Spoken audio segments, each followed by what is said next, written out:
how do you, like, if we separate, right, if we break Keith into two different pieces or two different personalities, I guess you would say, what's the other side of the non-broadcaster Keith? Like, you have this life for you, you have this goal, you have this passion.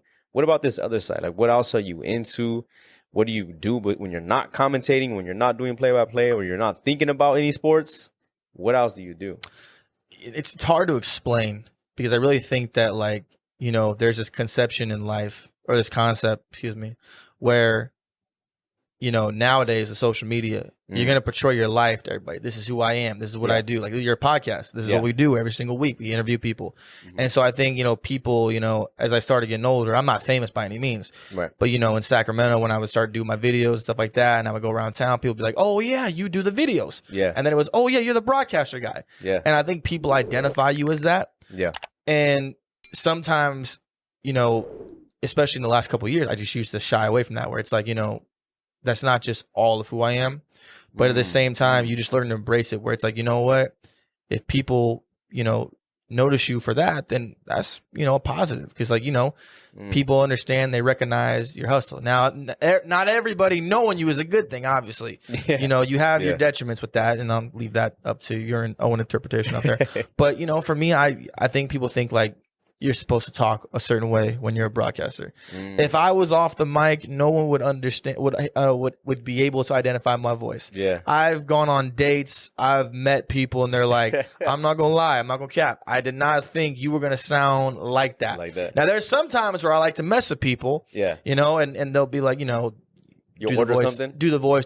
Yeah, so, like, there'll be times, like, back in the day, I go to McDonald's or In-N-Out. Good afternoon. I would like, please, the number 9 meal with the large fries, buffalo sauce on the side, meat, cheese, and spread only, and a cheese fry. I'm getting, like, all the orders mixed up, but you know, just mess with people. And well, tell me, you give them play-by-play with them making it too. The cashiers would find it amusing sometimes, not all the time, depending on who you catch. Yeah, but, you know, there's certain times where, just to mess with people, I will bring the voice out and go from there. But, you know, I think that there's this conception where people think, like, in your life, that's all you do. And that's not the case. I like to read. I like to get tattoos. I like to listen to music. I like to work out. Same. And I just like to enjoy life, man. There's not really, like, one specific area, I would say, where, like, I go and I would identify with myself as. I like to go on hikes. I mean, you know, normal stuff, right? Yeah, normal stuff, man. Okay. Us broadcasters, we have life too, man. We that's do cool. great things. It's good. And the reason why I asked that too is because I wonder if you do get boxed into that. You know what I mean? They're probably thinking, like, oh, they see you as this, or they only see what you show on Instagram. So the assumption is this is all who they are. And I just know, from me personally, experience, or my personal experience, I don't like to get categorized or boxed into one type of thing. And I'm like, nah, I'm more than that. I can do this. I can do that. You know what I'm saying? I think for me, the biggest thing was understanding that, you know, like we brought up earlier, certain people are going to recognize you for certain things. And, you know, people knowing you can be a good thing and a bad thing. I struggle with the concept of people knowing me.